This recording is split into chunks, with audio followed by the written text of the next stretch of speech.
Buenos días, yo soy el doctor Nicolás Vici Arroyave. Bienvenidos al Foro Cívico de la Asociación de Gerentes de Guatemala. Me acompaña Mariela Ostian. Muchísimas gracias por la introducción, Nicolás.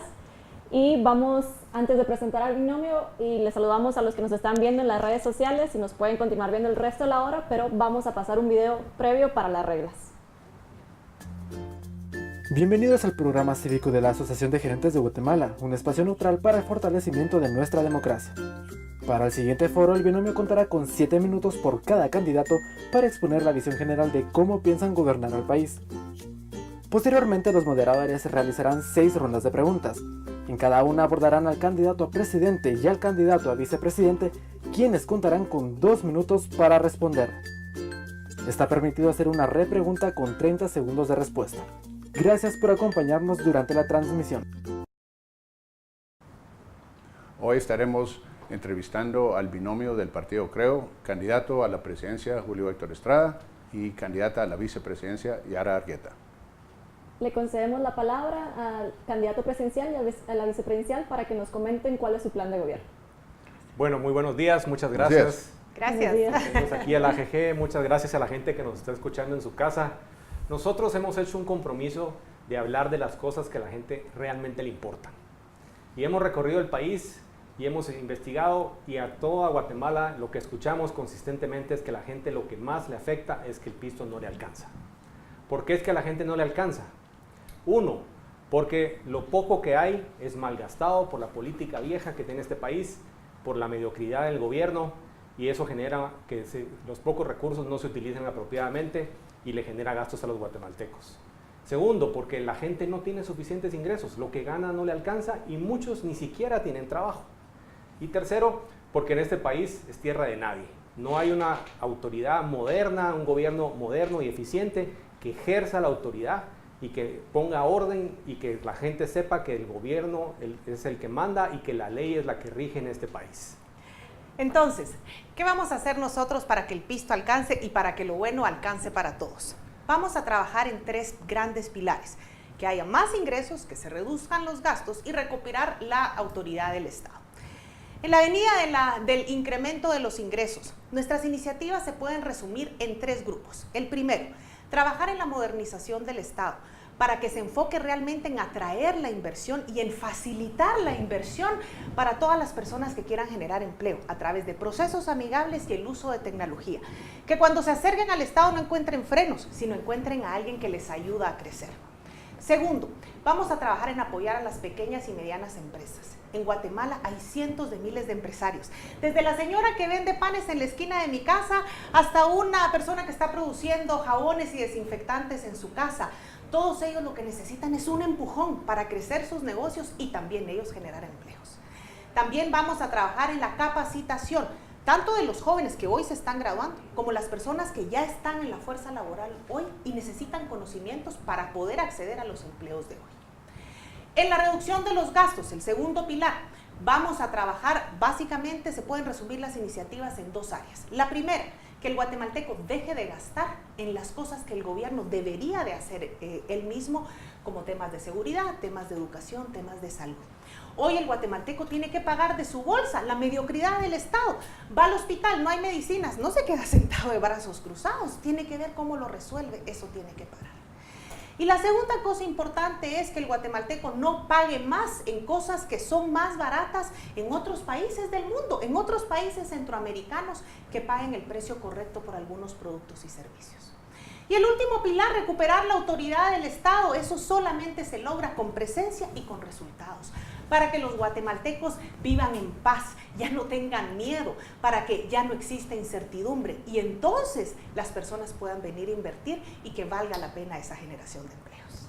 Déjenme ilustrar un poco más algunos de los ejemplos de los temas que mencionó Yara hace unos segundos. Vamos a ver, se tiene que trabajar en mejorar el clima de negocios, la gente dice, pero ¿con qué propósito? Nosotros planteamos sentarnos con los sectores productivos del país, con las cooperativas, con los sectores de pequeñas y medianas empresas y hacer un buen plan donde la pregunta es ¿cómo triplicamos sus planes de inversión para los próximos 3 años? Y ahí no va a surgir una iniciativa mágica, 5 reformas, no, ahí van a salir cientos de acciones específicas que hay que poder gerenciar y administrar con mucha eficiencia del Estado. temas regulatorios, temas de acceso a mercados, temas de registros sanitarios, temas de clasificación presupuestaria, coinversiones que el Estado tiene que hacer para que se desarrolle, gobernabilidad en los lugares específicos.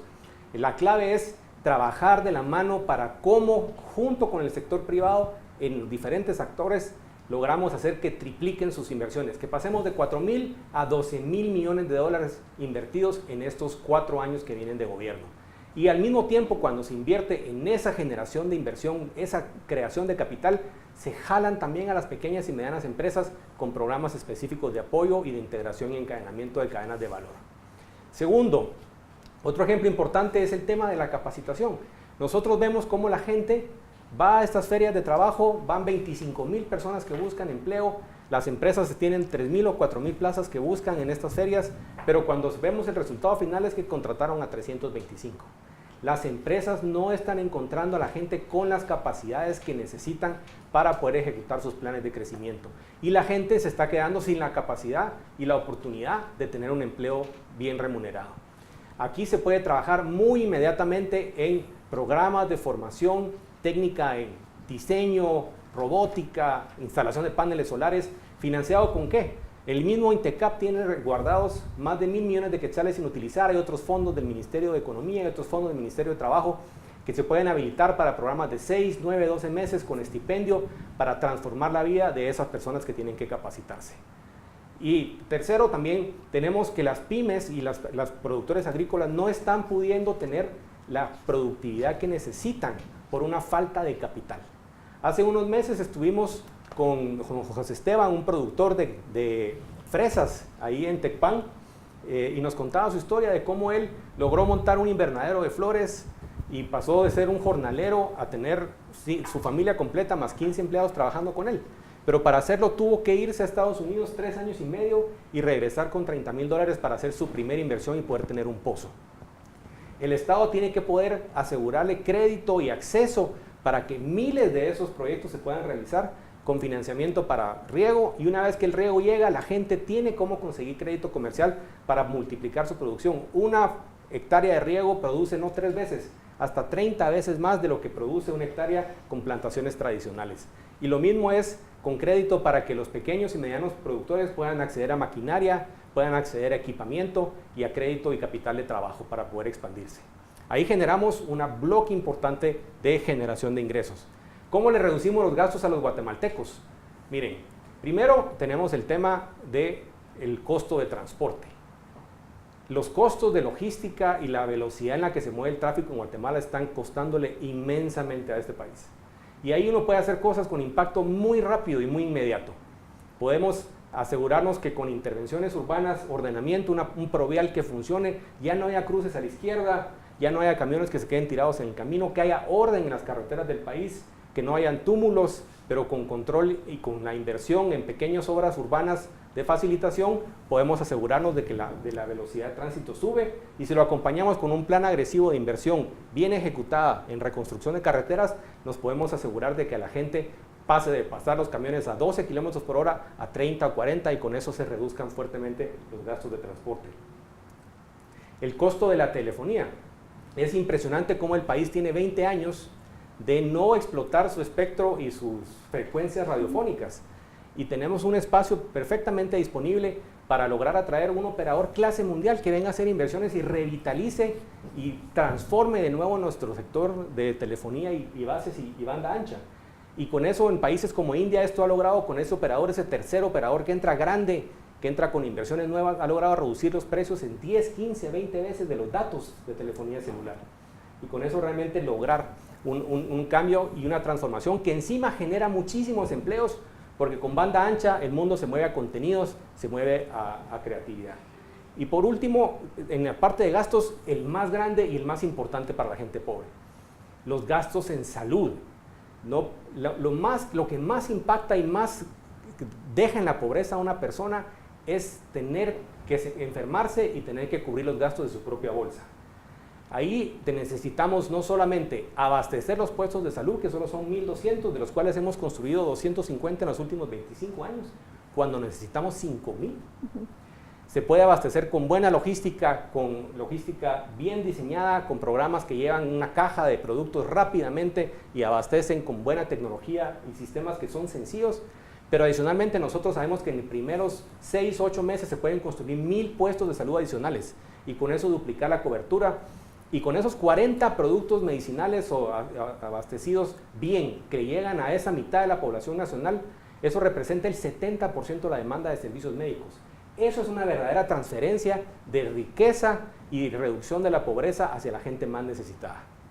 Por último, si vamos al tema de recuperar la autoridad del Estado, necesitamos mandar un mensaje claro en cosas tan sencillas como no pueden estar saliendo las extorsiones de las cárceles cuando la gente ya está presa, ¿sí?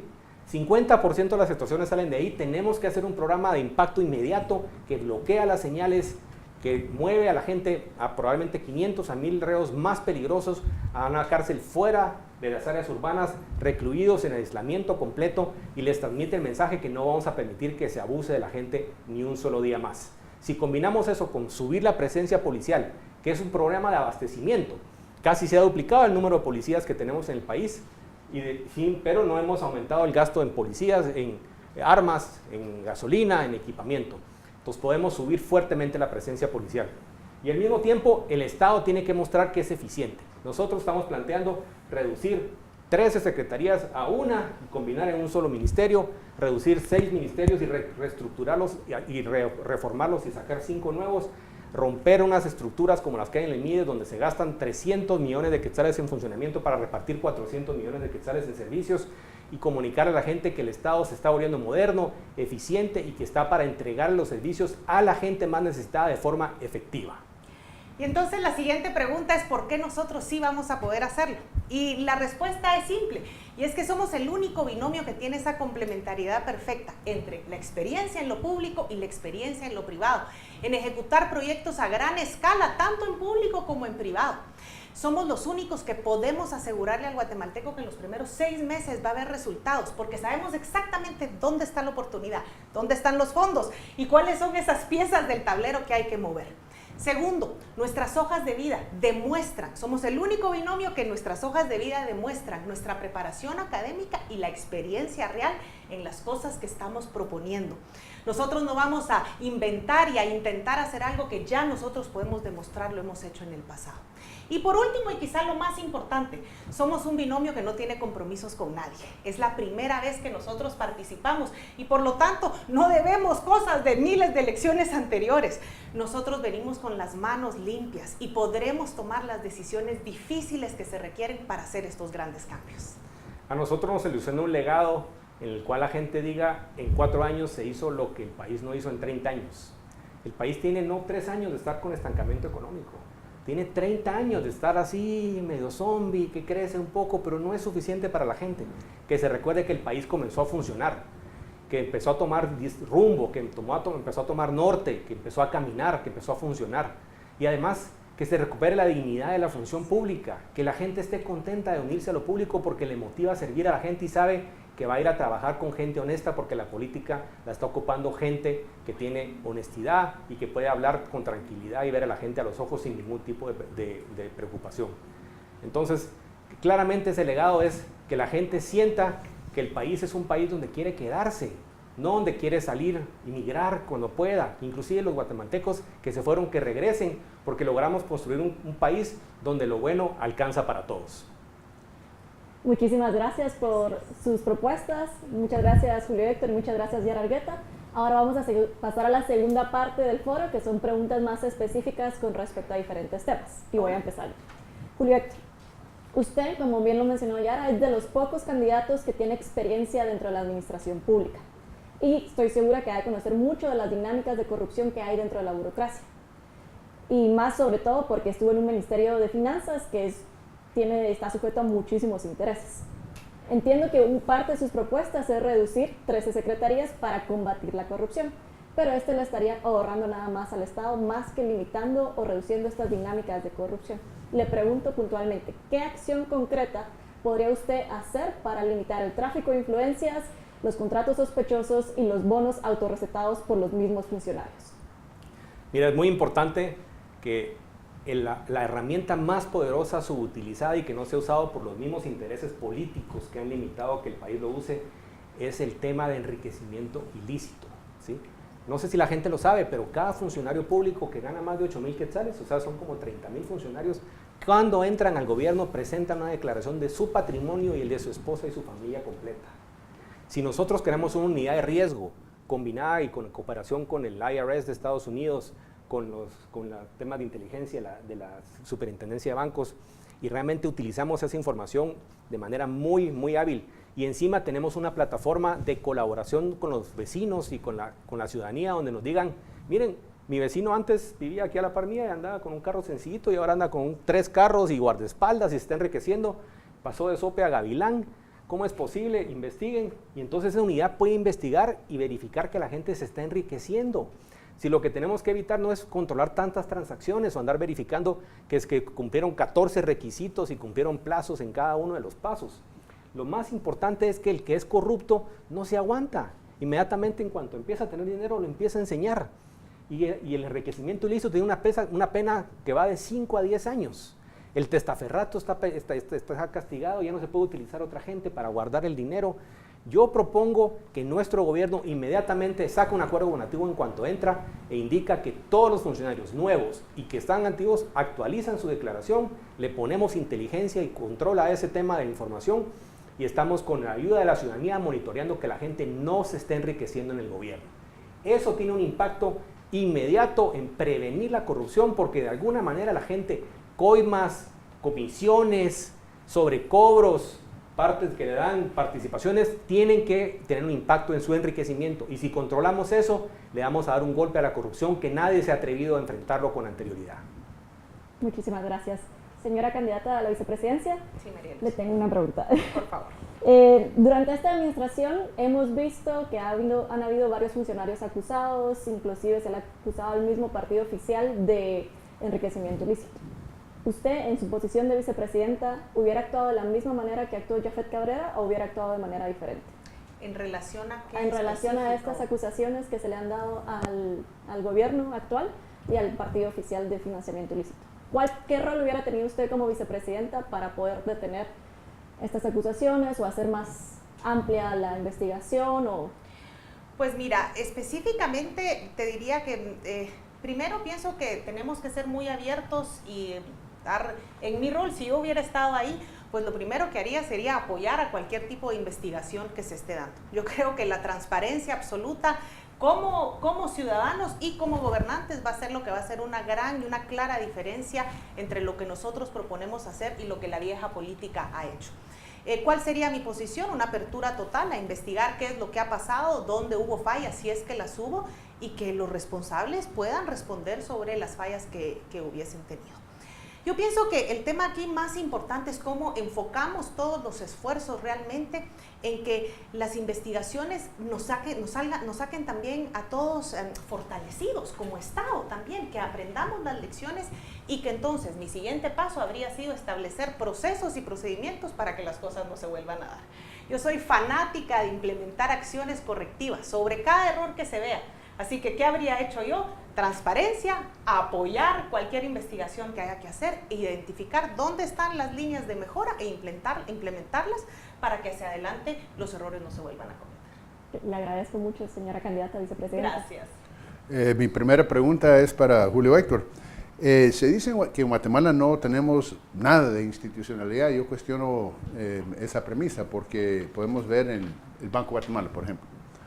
Tiene bastante institucionalidad, maneja de manera responsable y consistente la política monetaria. Guatemala tiene baja tasa de inflación, tipo de interés estable, tipo de cambio estable, altas reservas internacionales, incluso en el Ministerio de Finanzas, por donde usted pasó.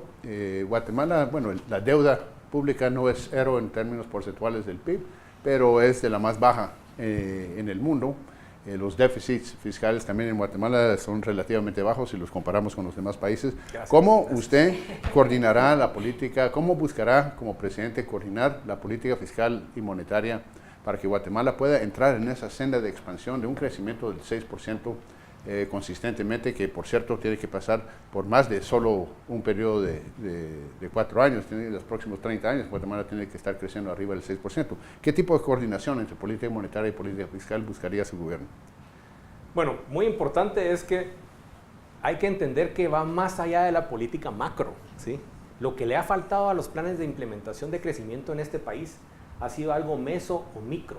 Y eso es lo que yo trataba de explicar con el ejemplo de si lo que tenemos es poca inversión y con una tasa de inversión de 13% del PIB, que es todo lo que se invierte en el país, es hasta un misterio que estemos creciendo al 3%, deberíamos estar creciendo a 0. Y lo que queremos es más inversión, porque eso es lo que hace como una planta crece cuando amplía sus instalaciones y amplía sus maquinarias, así crece un país. Nos sentamos con las empresas, nos sentamos con los grupos productores, con las cooperativas y hacemos un plan coordinado. ¿Hay que tener estabilidad? Sí, pero sobre todo el gobierno tiene que decir cómo entro yo a hacer la inversión en la infraestructura que va a tener el máximo impacto en multiplicar crecimiento económico. ¿Cómo entro yo a hacer la resolución de problemas de clima y negocios en partidas arancelarias, en facilitación comercial, donde va a tener el impacto en generarme estos 2.000 empleos porque logro atraer una inversión específica, o que una planta que está decidiendo si se duplica o no duplica su capacidad, toma la decisión y se amplía? Tenemos que poder hacer una sola suma con todos estos grupos que nos dé, vamos a pasar de 4.000 a 12.000 millones de dólares de inversión, los tenemos que encontrar. Si no encontramos esos 8.000 millones adicionales, no nos sirve la estabilidad macroeconómica, porque lo que vamos a mantener, que no es despreciable, es ese 3.5% de crecimiento económico. Eso es lo que necesita coordinación. Entonces, la política monetaria es para mantener. La política económica es una de coordinación y coinversión. Y sí, utilizar, si se hace necesario, podemos utilizar parte de la capacidad de endeudamiento que tiene el país para construir ciudades más eficientes, para facilitar infraestructura productiva, para poner agua, para poner drenajes, para poner riego, para poder pedir prestado y prestarle barato a los inversionistas y a las pequeñas y medianas empresas. Eso es lo que va a generar más capital, más inversión, va a generar más crecimiento. Gracias, Julio Héctor. Una repregunta, tiene 30 segundos para responder. Me llama la atención lo que acaba de decir. Es sorprendente que estamos creciendo al 3% con las condiciones que tenemos. Porque no estamos generando capital, ¿sí? El país viene cayendo su tasa de inversión desde hace mucho tiempo. Y tampoco atraemos la inversión extranjera. No traemos inversión extranjera. Estamos dependiendo de las remesas. Esto es un país consumista. Y entonces, y en algún momento eso se va a detener. Y encima no queremos que se sigan rompiendo las familias guatemaltecas para irse a trabajar a Estados Unidos. La gente tiene que quedarse aquí. Y existe la forma de hacerlo. Yo he visto el potencial en Guatemala en tantos sectores y estoy convencido que con una buena coordinación y una coordinación público-privada y comunicándole a la gente que el gobierno está interesado en resolver sus problemas y empieza a resolverlos y generar credibilidad, se van a dar las inversiones. Muchas gracias, Julio Héctor. Yara, para usted una pregunta también en el tema económico. Concretamente, ¿qué planes tendrá su gobierno para generar empleo, sobre todo empleo a nivel básico? Mira, hay dos avenidas muy importantes. La primera, yo mencionaba el apoyo a las pequeñas y medianas empresas. Hoy ya hay emprendedores, muchos candidatos están hablando de incentivar el emprendedurismo, no, pero si tú sales a la calle y encuentras al montón de emprendedores que lo que necesitan es crédito, acceso a tener capital para poder tener maquinaria y crecer sus negocios. Si ellos crecen sus negocios, entonces van a generar empleo. Nosotros hemos conocido ahora en el interior, doña Alicia en Huehuetenango, ella vende almuerzos en el mercado de Huehuetenango y ella emplea a 10 personas. Si le llevamos una estufa industrial, si le llevamos un busito, ella va a poder crecer su negocio y emplear más. Entonces, apoyar al pequeño y mediano empresario.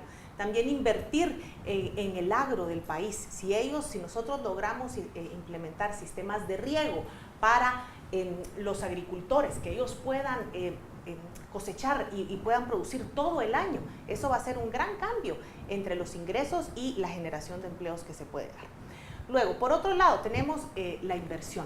El país ha invertido en los últimos años, Julio Héctor me comentaba, 0 en la promoción de Guatemala para atraer la inversión.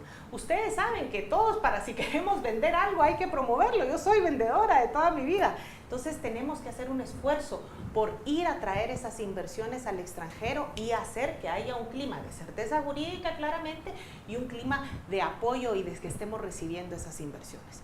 Y luego también, lo mencionaba Julio Héctor, tenemos nosotros una serie de muchas iniciativas, parece que más de 50 iniciativas que tenemos que resolver para facilitar el crecimiento y la inversión local.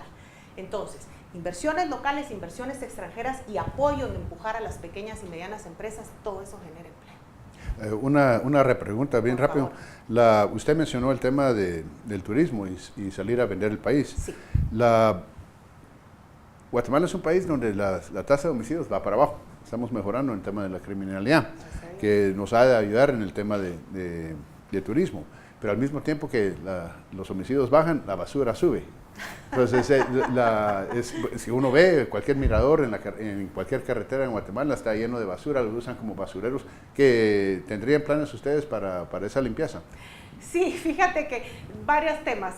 Primero, el Estado tiene que funcionar y tiene que funcionar de la mano con las municipalidades. Tenemos que trabajar y nosotros planteamos crear un ministerio de obra pública para que se trabaje el Estado, el gobierno central, junto con las municipalidades en hacer esas intervenciones generales de país que tenemos que resolver en basura, en agua, en urbanización, en tráfico.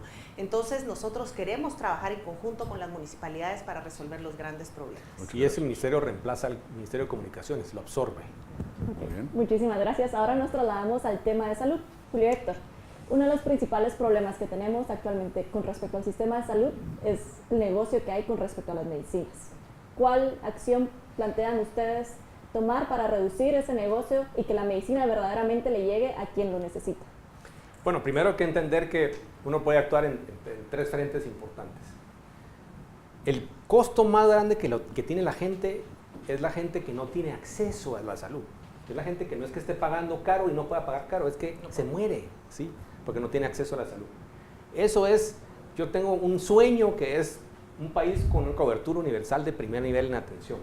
Esos son 5,000 puestos. Tal vez no va a alcanzar en este gobierno para llegar a 5,000, pero llegaremos a 3,000, tal vez 4,000, abastecidos con 40 o 50 medicamentos, insumos básicos, antibióticos, antihistamínicos, para la presión, que si uno los lleva y los pone gratuitos, representan el 70% del consumo de la gente. Entonces, de por sí la gente ya no utiliza sus recursos y uno golpea fuertemente el bolsillo de la gente más necesitada del país y de los guatemaltecos en general, solamente comprando en escala, armando una buena logística y colocándolos de forma gratuita para que la gente los consuma esos medicamentos básicos. Luego tenemos otro segmento, que es el segmento de los medicamentos que la gente tiene acceso a salud privada y que adquiere a través de diferentes mecanismos. Ahí nosotros planteamos no solo una apertura del mercado, sino que una intervención pública, o sea, que el Estado también haga compras importantes de medicamentos utilizando su capacidad de compra nacional, su compra a través y en coordinación con el gobierno mexicano, con el IMSS, su compra a nivel centroamericano, y entonces empiece a proveer las farmacias que han existido en la anterioridad de PROAM, que se pueden extender de 300 a 3,000 junto con los puestos de salud, y encima de 60 productos a 600 productos, y entre a vender, a competir en el mercado, y vendiendo y compitiendo con escala. Los mismos proveedores venden, solo que acortamos todo el costo de distribución, mercadeo, visitadores, y con eso reducimos significativamente otro gran bloque de costos de medicamentos para la población y las clases medias de este país. Una repregunta. Usted que ha estado en el Ministerio de Finanzas, pues me imagino que estuvo en contacto con estos contratos con respecto a medicinas. Llegando a la presidencia, ¿usted cambiaría esos contratos? ¿Los reformaría o cuál sería su acción inmediata? Inmediatamente es sacar más contratos en las mismas estructuras, pero habiendo trabajado en el Ministerio de Salud en la definición de las bases y la definición de los parámetros y la definición de qué medicamentos se compran por qué deseos. Esa corrupción le llamo yo la corrupción de nivel 4, nivel 5, que es la que hace que todo esté dirigido y no pueda ser controlado. Se pueden hacer esos contratos, pero tienen que ser hechos con la coordinación de salud, con la coordinación del ICS y con la coordinación del Ministerio de Finanzas Públicas. Muchísimas gracias, Julio Héctor. María Luz. La política de la ventana a los 1000 días ha demostrado ser una política positiva y que puede ayudar a reducir significativamente la desnutrición crónica. ¿Qué aspectos positivos le ve usted a esta política y qué aspectos cree usted que podrían mejorarse? Y una vez estando en la presidencia, ¿ustedes tomarían de nuevo esa política o implementarían una nueva? Sí, primero, sin duda, nosotros creemos que es positivo y que es vital para los guatemaltecos. Nosotros podemos ver realmente que en un solo periodo de gobierno, si hacemos un buen trabajo en la ventana de los 1000 días, se puede ver el buen trabajo hecho con los niños que estén llegando ya a 2, 3 años de vida. Nosotros las mejoras que sí haríamos es que haríamos intervenciones más sistemáticas en los hogares de más escasos recursos. Sabemos que si hacemos 5 intervenciones en cada hogar, piso de cemento, un filtro de agua, captación y filtro de agua, estufa ahorradora, energías con paneles solares como el sistema de Kingo y letrinas. Si nosotros hacemos una intervención con esas 5 cosas en los hogares de escasos recursos, la salud en general de las familias va a mejorar y con ello todos los niños que están en la ventana de los 1000 días. Esas intervenciones son sistemáticas y son más sostenibles, porque de lo contrario estás trabajando con un niño aparte que vive en un ambiente que tiene muchos problemas para que se pueda desarrollar. Nosotros hemos calculado con Julio Héctor que esa intervención completa cuesta de 5 a 7 mil quetzales. Si nosotros orientamos el presupuesto del MIDES a estas intervenciones más sostenibles, podríamos en 4 años lograr hacer una intervención en cerca de 500,000 hogares y eso cambia dramáticamente la situación. Entonces, es muy importante, nosotros creemos, es muy importante trabajar en los 1000 días, pero no como un evento separado, sino como una intervención sistémica, utilizando, bien utilizados los fondos del MIDES, para que no sean solo proyectos separados, sino que realmente resuelvan la salud de una familia completa.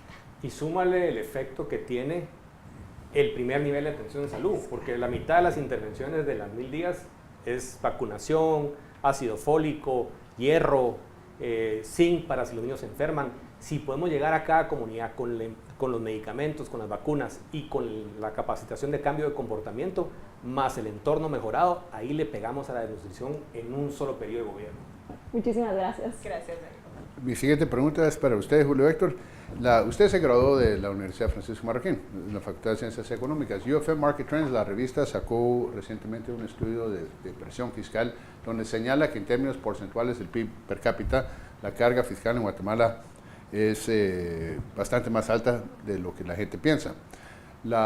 ¿Su gobierno subiría las tasas impositivas en Guatemala? No, yo creo que hay una oportunidad primero de aumentar la eficiencia en la recaudación y la eficiencia en el gasto público.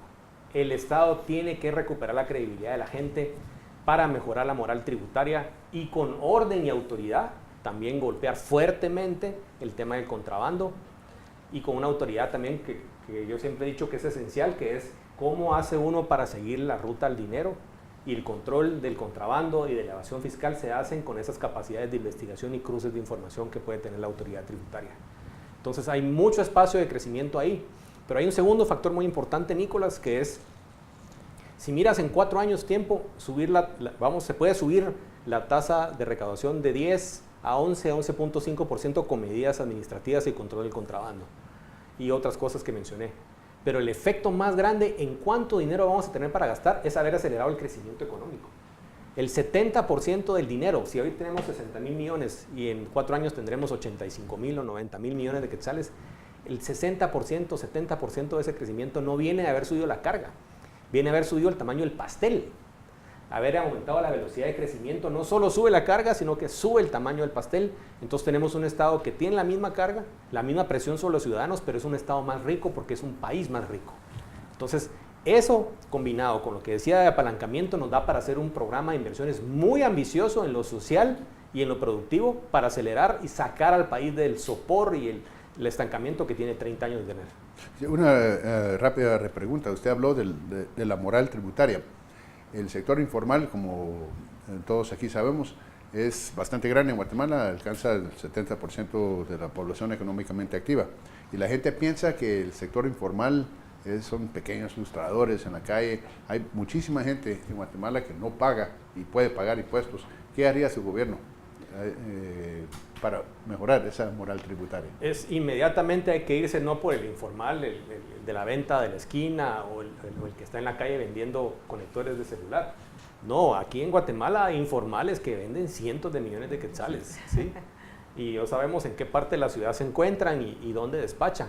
Ahí es la capacidad del Estado de seguir la ruta al dinero y se tiene que recuperar esa capacidad. y plantearles persecución, investigación, cruces de información, ver que importan por 6, 10 millones, pero mueven dinero por 100 millones de quetzales.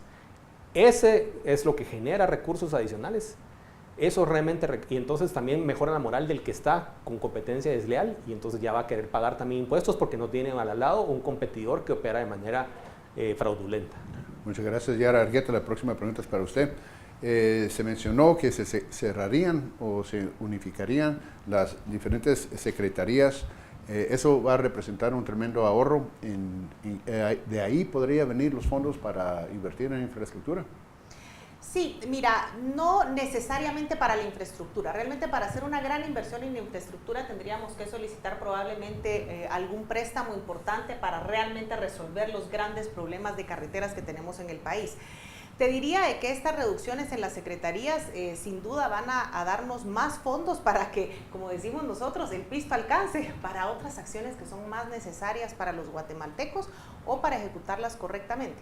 Estábamos hablando con Julio Héctor, por ejemplo, el tema del MIDES, ¿verdad? Tenemos el MIDES, tenemos la Secretaría de las Obras Sociales de la esposa del presidente, tenemos la Secretaría de Bienestar Social, las tres cosas hacen lo mismo. Entonces, en cualquier institución, tú sabes que hay que buscar juntar los esfuerzos, los objetivos son los mismos y que se puedan, esos fondos que se ahorren, que sirvan para las intervenciones del MIDES específicamente. Entonces, hay cerca de 16 secretarías que nosotros pensamos o 13 secretarías que nosotros pensamos que se pueden todas reunir para que los propósitos para los que fueran creadas se ejecuten. Ese tal es el concepto. Vuelvo a hablar del tema del MIDES porque creo que es el dinero que más me duele en mi corazón que no esté bien utilizado. Fíjate, el presupuesto total del MIDES es de 800 y se gastan solo en la nómina, son 300, son cerca de 400, ¿verdad? Entonces, ¿cómo puede ser que se gasten en nómina 400 para ejecutar otros 400 más? Entonces hay un tema de cómo hacemos para hacer más eficientes los recursos orientados al objetivo para el que fueron creados. Muchas gracias. Una repregunta. El Ministerio de Desarrollo es de reciente creación. Sí. ¿Se propone cerrarlo? Lo que nosotros queremos es cambiarlo, no cerrarlo. Nosotros queremos cambiarlo. Bueno, habrá que cerrarlo por un tema de leyes, ¿verdad? Tendremos que cerrarlo y crear uno nuevo para que realmente sea mucho más eficiente e incluya esas otras secretarías y se utilice el dinero para lo que fue creado, pues para ayudar a la gente, no para pagar sueldos. Muchas gracias. María de Los Muchísimas Ángeles. gracias. Sí, ahora nos trasladamos al tema de educación y le quería hacer una pregunta, Héctor, en retrospectiva. ¿Usted cree que promover una iniciativa para ampliar el presupuesto de 900 millones para pagarle el pacto colectivo al magisterio fue una buena decisión? Y si ya estando de presidente, ¿usted cuál sería la acción que tomaría con respecto a Fabiola Acevedo y el sindicato de maestros? Bueno, esa ampliación presupuestaria fue un tema, en general la negociación con el sindicato de maestros fue un tema en el cual yo le recomendé y le insistí al presidente que no se fuera por ese camino, que había maneras diferentes de administrar las necesidades del magisterio y de la profesionalización y la remuneración de los maestros, y que no había que ceder a esas presiones en ese momento. Inclusive fue una parte importante de las cosas que fueron desgastando nuestra relación y llegó eventualmente a una ruptura y a una renuncia. Entonces, no creo que sea la manera correcta de hacerlo. Nosotros pensamos y lo que propusimos en ese momento fue paguémosle más a los que tengan educación universitaria. Paguémosle más a los que vayan a lugares más lejanos y más complejos de tener acceso, no que funcione al revés. Utilicemos los recursos para aumentar cobertura en secundaria y en preprimaria, donde no hay un interés de parte del magisterio de aumentar cobertura. Entonces, no es la manera correcta de hacerlo, tiene que ser mucho más meritocrático, pero sobre todo, el enfoque en la educación en este país pasa por cambiar la manera en la que se hace la educación. Tenemos que pasar de un mecanismo de educación con un montón de temas, de memorizar y hacer un montón de tareas y un montón de trabajos, y la gente no aprende a pensar, a resolver problemas y a leer y entender en contexto las cosas.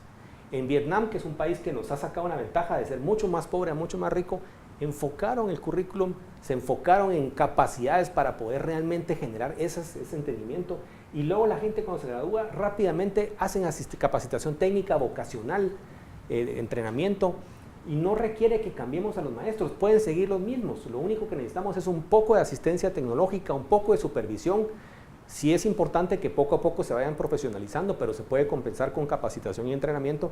Se mejoran los maestros, se mejoran los alumnos y sobre todo la gente sale con capacidades con las cuales puede conseguir un empleo al terminar su educación. Una repregunta, retomo la última pregunta. ¿Qué haría con Joviel Acevedo y el pacto colectivo? Joviel Acevedo está ahí, ¿sí? Y el pacto colectivo está vigente.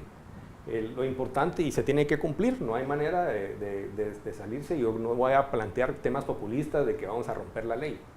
Lo que es importante es no seguir en esa misma dinámica, ¿sí?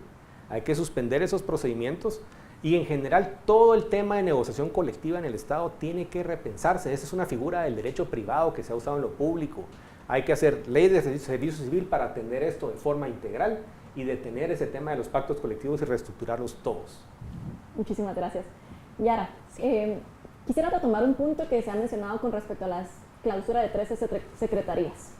Es una propuesta llamativa, creo que muchos podrían estar de acuerdo con ella, pero a mí me preocupa un poco que no sea factible, porque digamos de que qué va a pasar con esas personas que están siendo ya contratadas o trabajan actualmente en esas secretarías. ¿Cuál sería el traslado? ¿Se terminarían los contratos? ¿O cómo podríamos nosotros realmente ver esa clausura, esa unificación de ministerios que ustedes llaman? ¿Se continuarían con las mismas plazas? ¿Se reducen las plazas? ¿El presupuesto se traslada? ¿O cómo sería? Mira, tengo que decirte, Marielos, que afortunadamente en nuestro binomio nosotros contamos con alguien que sabe exactamente cómo hacer esas cosas y cuáles son los procesos para ejecutarlos. Y esa es la ventaja y la experiencia que tiene Julio Héctor, a quien voy a dejar que haga responda la pregunta específicamente en los pasos, pero conceptualmente y todo lo que hemos estudiado ahora en este momento. El tema aquí es, nosotros necesitamos, hay unos ministerios que la única forma en la que vamos a poder convertirlos es cerrarlos legalmente. El proceso es cerrar los ministerios, cerrar las secretarías, que se puede hacer a través de acuerdos gubernativos. Después de eso, entonces se crearán los nuevos ministerios para que tengan a las personas y las funciones que requieren. Ahora, en el tema de cómo trasladar los presupuestos para que eso pase, voy a dejar aquí que Julio Héctor responda, porque él tiene esa experiencia. No, vamos a ver, es muy importante que tampoco estamos diciendo vamos a sacar a un montón de personas. Lo que pasa es que encontramos instituciones como la Secretaría de Asistencia de Asuntos Agrarios, que tiene 38, 39 millones de presupuesto y 38, 39 millones de quetzales de nómina. O el ICTA en el Ministerio de Agricultura, que es para investigación agrícola, que tiene 40 millones de presupuesto y 39.7 millones de nómina. Entonces no pueden trabajar, ¿sí? Entonces la idea es consolidar. Unas pasan por cambios de ley a la ley del Ejecutivo. Sí, lo que se hacen es que se clausuran unas plazas y mucha gente se reestructura y se traslada, ¿sí? Es inclusive una de las maneras más prácticas y tal vez viables que hay para dar la vuelta a un montón de resoluciones judiciales que han estado haciendo imposible administrar el Estado, porque reinstalan personas y todo, y hay historial donde la reestructuración sí ha permitido ese ordenamiento. Y mucha de la gente lo que necesita es trabajar, si no es quitarlos de la secretaría para que no hagan nada, sino que pasar a la gente de secretarias a recapacitarlos para que sean asistentes en campo y estén trabajando en primera infancia, pero con los niños. Quitar carga administrativa y pasarle mucho más peso a lo que realmente le da servicios a la gente. Muchísimas gracias. Muchísimas gracias por su respuesta. Mi siguiente pregunta es para Julio Héctor Estrada, y es en el tema de seguridad. Lo que quisiera preguntarle es qué planes tiene para su gobierno, si llega a ser electo, de cooperación con Estados Unidos en temas de seguridad. Yo pienso que la cooperación con Estados Unidos es absolutamente esencial. Me da una gran pena o, digamos, una gran preocupación que hayan estado por lo menos circulando estos rumores de confrontación y de falta de colaboración. Yo lo que viví el tiempo que estuve dentro del gobierno fue una cooperación cercana con entidades como INL, CBP, que son las partes de cooperación muy específica. Temas para resolver el tema del sistema penitenciario, Nicolás, no hay que ir muy lejos. Ya había una cooperación en marcha. México tiene con el Plan Mérida un programa donde casi que hay una intervención de las cárceles a través del gobierno de Estados Unidos que ayuda a controlar a esa gente, porque narcotraficantes y otras redes criminales necesitamos ayuda para poder resolverlo. Las capacitaciones con el tema del programa de caninos, con el tema de investigación criminal, con la lucha contra el narcotráfico, la inteligencia. y sobre todo la cooperación con Estados Unidos y otras entidades tiene que ser muy fuerte en la aplicación que más ayuda a luchar contra delincuencia, contrabando, lavado de dinero, que es seguirle la ruta al dinero, tener colaboración de dónde están los flujos de dinero, dónde están guardando, cómo están comprando activos, cómo están movilizando capitales. Esa información no solo es Estados Unidos, ahí es el resto del mundo. Guatemala es ya signatario desde el 2017 de los acuerdos multilaterales de intercambio de información con otras entidades. Esa cooperación para controlar los flujos de dinero, sin eso no hay manera de golpear extorsiones, narcotráfico, lavado, contrabando. Y ahí definitivamente que Estados Unidos siempre ha mostrado una mano amigable y es cooperación de capacidades, de información en el momento correcto y que viene de su mayor capacidad tecnológica y una buena parte es que haya traslado de esas capacidades para que en Guatemala se puedan seguir utilizando. Muchísimas gracias. La siguiente pregunta es para Yara Argueta. El Centro de Estudios Económicos Sociales sacó un estudio sobre las prioridades en el gasto público, señalando que se tenía que priorizar la seguridad, la infraestructura y factores de desarrollo. En el presupuesto, ¿qué piensan invertir más en la formación de agentes policiales? Sí, Nicolás, gracias. Lo primero que nosotros pensamos es que tenemos que asegurarnos que los agentes policiales que hoy tenemos, ellos tengan los recursos. Julio Héctor mencionaba de que en los últimos años, 5 años, hemos casi duplicado la cantidad de agentes policiales. O sea, sí ha habido presupuesto para la preparación de agentes, pero esos más del doble de agentes que tenemos en la calle no tienen ni vehículo, ni armas, ni uniformes, ni suministros. Entonces ya no es un tema el primer paso no es tener más agentes, sino es dotarlos a ellos de los recursos que necesitan para que la presencia se sienta. Y nosotros sabemos que podemos en los primeros 6 meses de gobierno hacer dotar a estos agentes para que entonces la población sienta realmente que es el doble de agentes que hay en la calle. Hoy tú ves una patrulla que tiene 4 agentes, cuando podrían haber 2 patrullas y que hayan 2 y 2 agentes. Entonces, el primer esfuerzo es en enfocar realmente recursos para que ellos tengan los suministros que se necesitan para que la población realmente lo sienta. Muchas gracias. Muchísimas gracias, le agradecemos al binomio de Creo, a Julio Héctor y a Yara, y le vamos a dar un minuto final aquí a Julio Héctor para que nos cuente aquí al que nos están viendo en las redes sociales, cuál sería su último mensaje para la audiencia. Bueno, nosotros planteamos una propuesta de gente que no tiene ataduras con la política, que somos nuevos en el tema de política electoral, que no nos debemos a ningún interés previo, pero que tenemos experiencia, que tenemos capacidades demostradas, que sabemos qué es lo que hay que hacer. El país no está para improvisaciones ni para hacer confrontaciones adicionales. Lo que necesitamos es que comience a funcionar, que salga de ese letargo que tiene, que la gente sienta que el país tiene rumbo, que va en la dirección correcta. Y para eso ofrecemos nuestra experiencia, nuestro conocimiento, para integrar a la gente correcta, la gente buena, la gente capacitada, la gente que se ilusiona de trabajar con un gobierno que va a dar resultados, que va a ayudar con la salud, que va a ayudar con la seguridad. Y eso es lo que ponemos a disposición. Ese esfuerzo, esa capacidad de montar equipo, esa hoja de ruta para hacer y lograr realmente que tengamos un país donde lo bueno alcance para todos. Agradecemos al binomio del Partido Creo su participación en el Foro Cívico del día de hoy. Y le agradecemos también al público que nos ha seguido en toda esta transmisión y los invitamos a que continúen revisando el calendario para ver el resto de foros que vamos a hacer durante todo este proceso electoral. Muchísimas gracias y les agradecemos nuevamente por su participación. Gracias a ustedes. Gracias.